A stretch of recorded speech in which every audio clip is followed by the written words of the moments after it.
Bonjour à tous, nouvelle vidéo sur ma chaîne YouTube et cette fois-ci on va parler de l'hélium. Je vais revenir un peu aux bases de la chaîne vu que ça s'appelle La Minute Lenny. Je vais essayer de vous décrire l'hélium en 1 minute. Ce sera peut-être un petit peu plus long mais on va essayer de faire ça bien.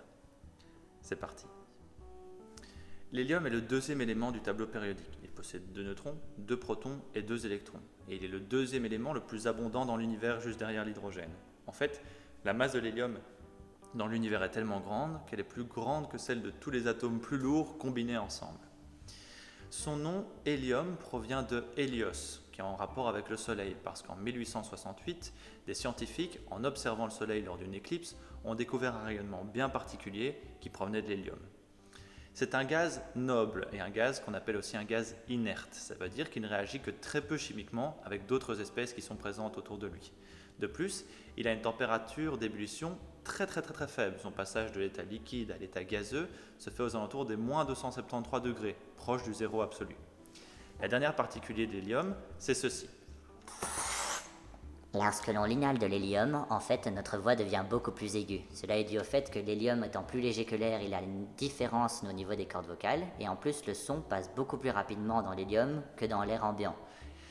Il me suffit de respirer ensuite quelques bouffées d'air pour que normalement ma voix redevienne comme avant, et qu'elle retrouve son teint grave et suave qu'elle a toujours eu, enfin, du moins, je l'espère.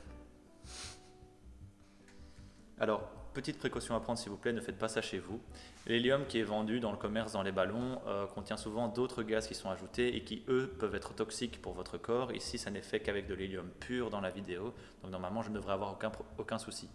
En plus de cela, normalement, quand on respire de l'hélium, il faut respirer de l'air entre chacune des bouffées d'hélium. Pourquoi ? Parce que l'hélium vient remplacer l'oxygène dans les poumons et du coup, on a ce qu'on appelle l'asphyxie, le manque d'oxygène dans les poumons et donc il y a un risque de tomber dans les pommes et de mourir si jamais l'air n'est pas renouvelé au niveau des poumons.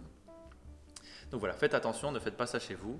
Laissez un petit like si ça vous a plu et abonnez-vous à ma chaîne s'il vous plaît, ça me fait toujours plaisir et je regarde tous les abonnements. Et tous ceux qui ne sont pas abonnés, parmi mes étudiants surtout, je vais venir vous trouver. Et je vais venir... C'est pas vrai.